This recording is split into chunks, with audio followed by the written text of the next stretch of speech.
The Golden State Warriors were struggling through the current NBA season. After a good start, everything somehow felt difficult. Every success was followed by a setback. Good wins and bitter losses practically alternated. Sometimes this team showed its potential, and then they got hit hard again. Stephen Curry was frustrated, and so were the owners, of course. Mediocrity does not fit the franchise from San Francisco at all. I saw it firsthand 2 weeks ago. The vibes aren't really nice. This is not how the Stephen Curry era was actually imagined. That's why it was all the more important to make a move that should have been made 2 years ago. To pair with the best shooter ever, Jimmy Butler was brought in, and he has already played 5 games for his new team. Out of these 5, the team won 4, including today's tough game in Houston. In these 4 wins, the new addition is anything but uninvolved. Greenland called him a franchise changer at the press conference after the Rockets game, whose arrival has completely changed the mentality of this team. He said that they would have lost the Traders game against the Rockets without him, but with him they could fight for the win, and I believe Draymond does too. Stephen Curry said after the Milwaukee game that every offensive play wouldn't feel as strenuous since Butler arrived. And I think that's also true. Butler himself doesn't even play that aggressively in the real. This is also because he didn't train properly at NBA level for weeks before his trade, let alone play. He's rusty, conditionally long not at 100%, looks tired more quickly and more often, doesn't get enough power behind his shots, and gives away easy opportunities. Additionally, we must not forget that it takes time to fit into such an extraordinary offensive system, to develop chemistry with teammates, and to fully understand what your role is in the new team. After 5 games, we can already say that Butler fits the Warriors quite perfectly and his arrival could be a real game changer. So let's take a closer look in the next few minutes. First, I have some really good news from Holy. First thing I want to talk about is his impact on Stephen Curry. Because only when Steph plays his best basketball can the Dubs actually achieve anything this season, and Butler is helping him massively so far. Similar to LeBron with Luka, this trade seems to have breathed new life into him. He immediately looks 5 years younger and visibly has more fun playing.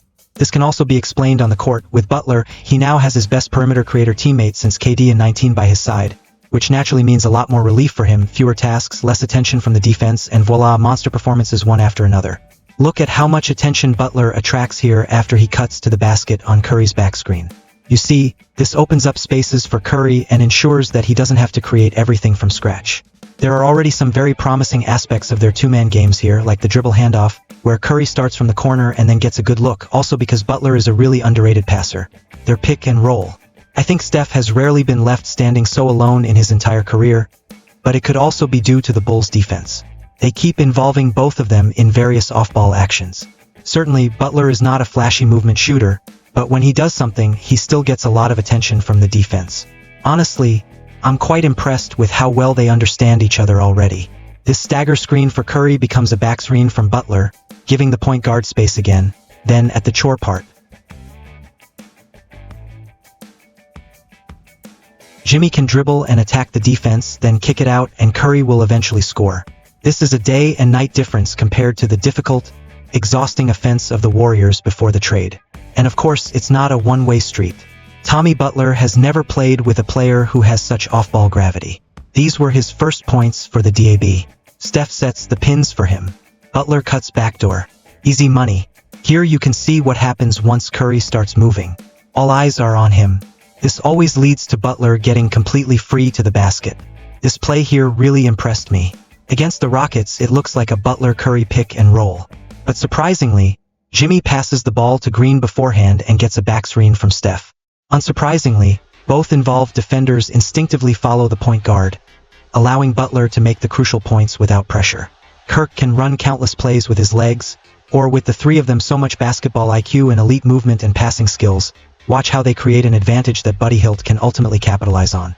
I think Butler will benefit immensely from playing with the Warriors. We will see such attacks very often because he first sets an off-ball screen, then moves, has all the space in the world, and can attack. The dude dominated the defenses when everyone focused on him, and that was not 2 years ago. Now he's the clear number 2, which creates so many spaces and opportunities. The Heat occasionally tried him as a screen and roll guy, but not as much as the Dubs have done so far. Butler is a great finisher when he gets the ball. Thank you very much. He can just as well create short role plays and set up his teammates.